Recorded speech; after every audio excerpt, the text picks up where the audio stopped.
রোজাদাররা ছাড়া কেউ রাইয়ান দরজা দিয়ে ঢুকতে পারবে না।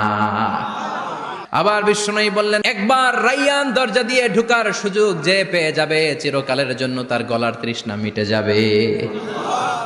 রোজা রাখলে গলায় তৃষ্ণা হয় না? এই যে আল্লাহর খুশির জন্য এই তৃষ্ণাকে সহ্য করে আপনি রোজা রেখেছেন, এর ফলাফল হিসেবে রাইয়ান দরজা দিয়ে ঢুকা মাত্রই আপনার গলার তৃষ্ণা শেষ। জান্নাতের ভেতরে আমরা ঢুকতে চাই। শপিং মলে যখন আমরা ঢুকতে চাই কোন দিক দিয়ে ঢোকা লাগে? দরজা দিয়ে না, গেট দিয়ে। তো আমরাও জান্নাতের গেট দিয়েই তো ঢুকবো নাকি?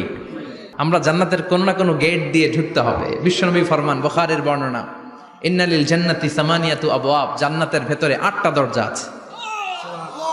কয়টা?